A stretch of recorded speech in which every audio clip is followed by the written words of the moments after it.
La Forêt Bastille vous propose au Métro Blanche, au 6e et dernier étage d'un bel immeuble en pierre de taille datant de 1870, un local de service de non pas 7, non pas 4, mais bien 6 mètres carrés. Localisation idéale dans un quartier recherché. Pour visiter, contactez Oda Fourcade, copropriété de votre îlot.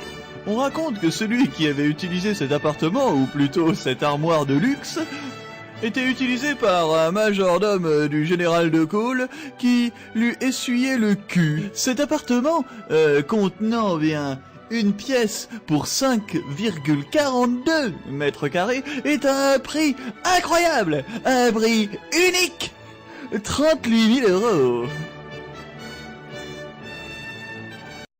Non mais regardez-moi cette cour, ce fin carrelage, créé par les plus grands ingénieurs hindous en matière de mosaïque. On peut avoir des photos de l'intérieur?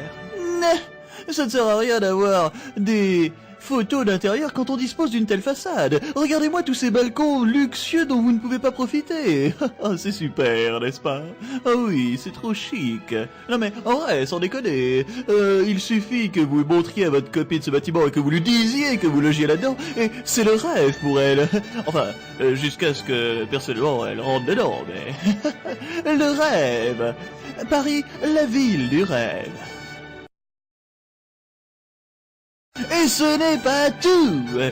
Voyez-vous la fiche technique de l'offre?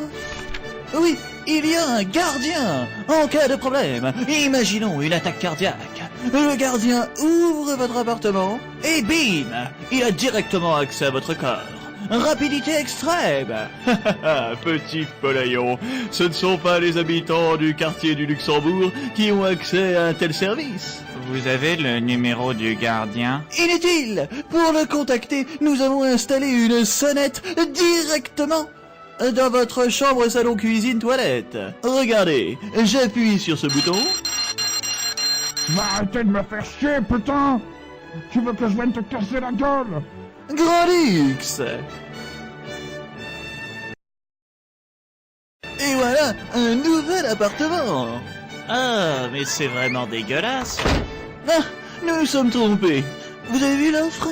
Il y a une cave. Et en fait, nous nous trouvons dans la cave. Mais il y a une fenêtre. C'est un tout nouveau concept réutilisé des années 40, créé par nos amis du CRIF. Vous savez, à cette époque, ils avaient l'habitude de changer de pièce. Ils vivaient dans le salon, mettaient des objets dans la cave, puis vivaient dans la cave, mettaient des objets dans le salon, et ainsi de suite. Ils ont tout mélangé. C'est nouveau, c'est design, c'est Paris.